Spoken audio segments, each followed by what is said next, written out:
I want to talk today about right and wrong.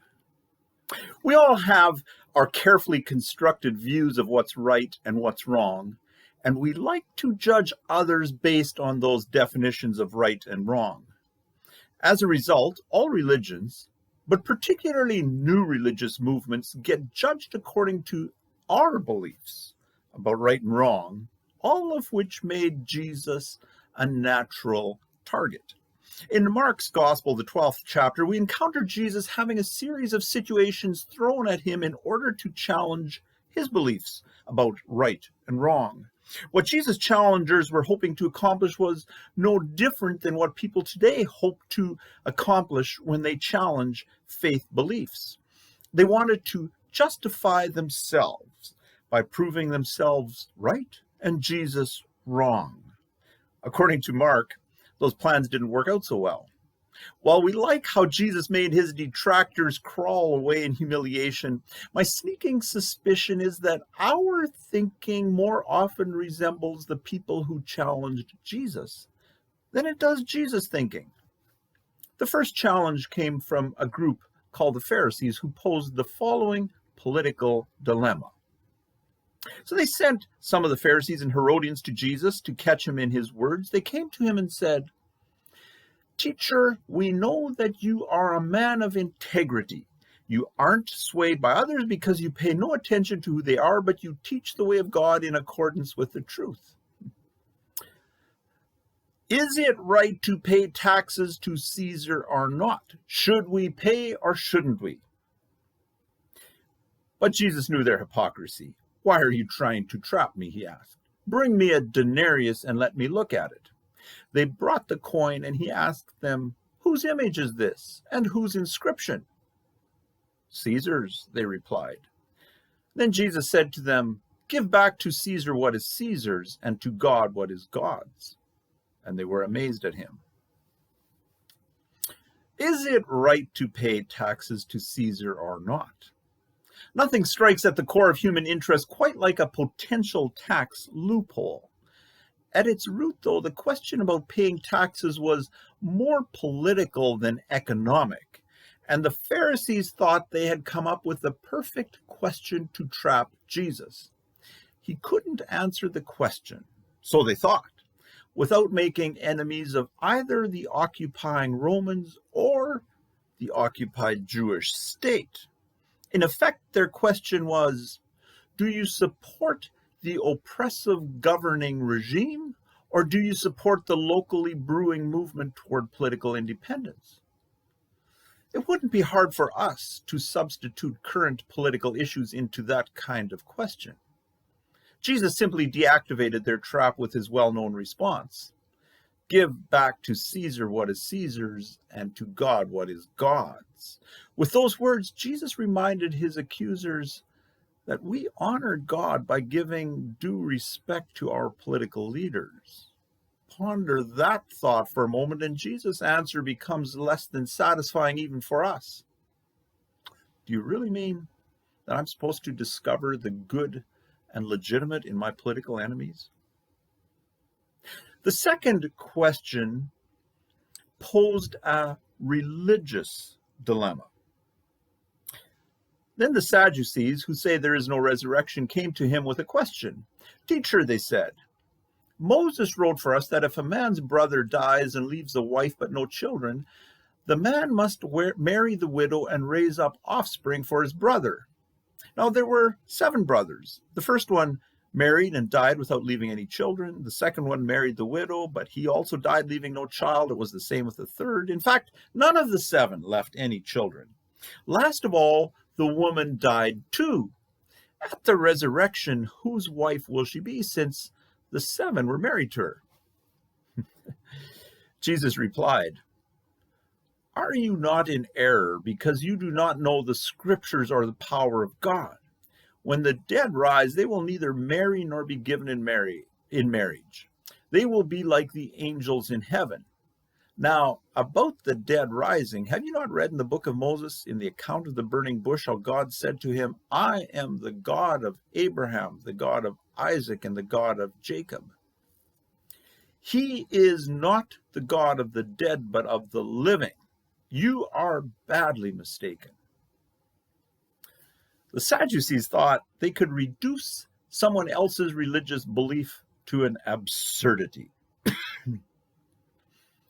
At the resurrection, whose wife or husband will he or she be, seeing they had 7 spouses? You can almost sense the gospel writer's inner chuckle as they disclose the fact that the Sadducees who opposed this absurd scenario didn't even believe in a resurrection. Again, Jesus' answer uncomfortably penetrates our own religious beliefs. He is not the God of the dead, but of the living. You are badly mistaken. I am convinced this is one of the most overlooked, important statements, sayings by Jesus.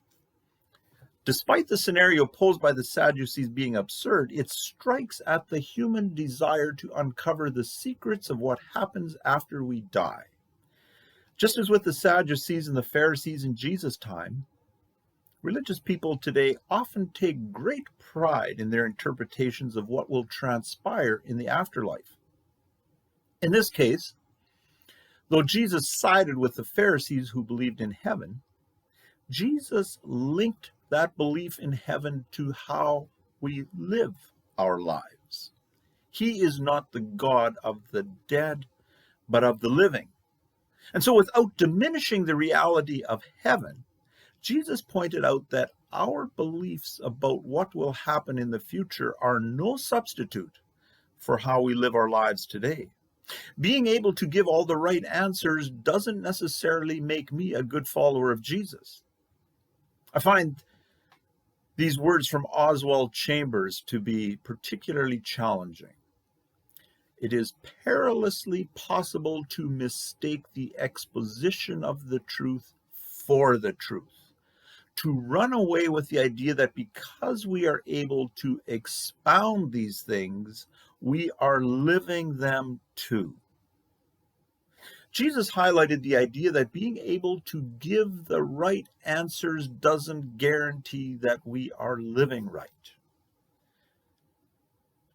Well, after the Pharisees and Sadducees made their challenges to Jesus, a teacher of the law proceeded to put forth the hardest question yet in the form of a legal dilemma.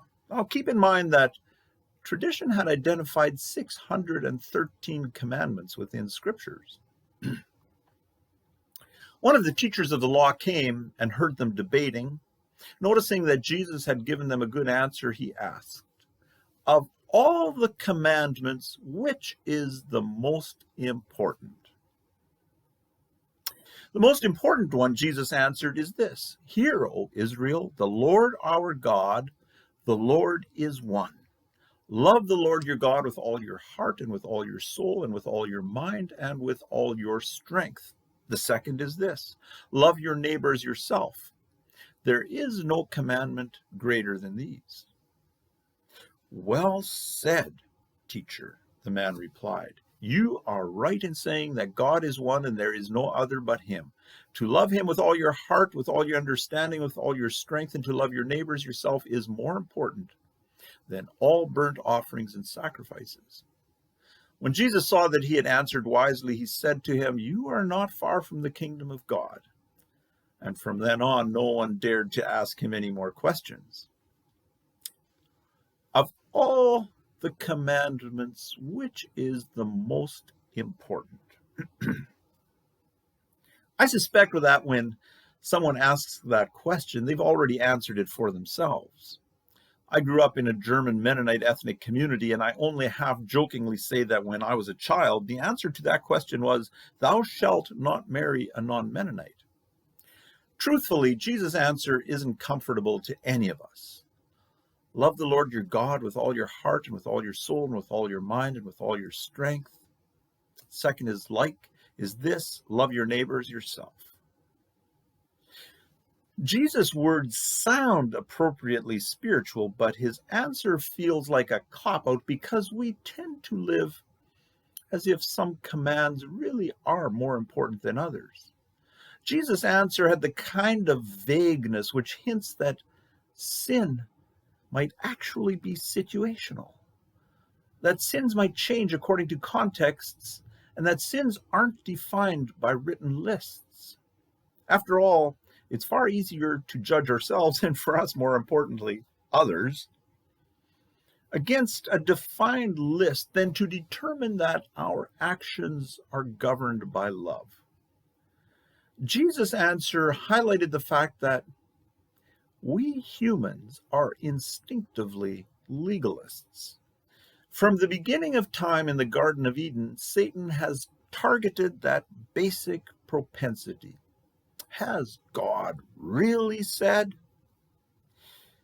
We are naturally experts at finding legal loopholes, and you will have a hard time convincing me that I should stick to a 100-kilometer speed limit if I know that the police won't ticket me as long as I don't go over 110. Essentially, Jesus was promoting a view of sin something like this: it's not my fear of doing wrong, but my love for God and people which ought to govern my actions. The Bible leads us to conclude that fear of doing wrong comes from a legalistic approach to sin, while love for God and his people results from a relational approach to sin. Or, as the Bible puts it, perfect love drives out fear. We can interpret any of God's instructions from a legalistic perspective or from a relational perspective. In fact, that's what Jesus did. You have heard it said, Jesus said, do not murder, do not commit adultery. But I tell you, anyone who is angry with his brother will be subject to judgment. Anyone who looks at a woman lustfully has already committed adultery in his heart. That's from the Sermon on the Mount in Matthew 5. The Apostle Paul did the same thing. On the issue of whether or not it was right to eat food that had already been offered to idols, he said, all food is clean, but it is wrong for a man to eat anything that causes someone else to stumble. That's from Romans 14. The Bible reads differently when we become convinced that every instruction is designed to enhance our relationship with God and people. From that perspective, God's commandments stop being legalistic rules of right and wrong and become building blocks of relationships.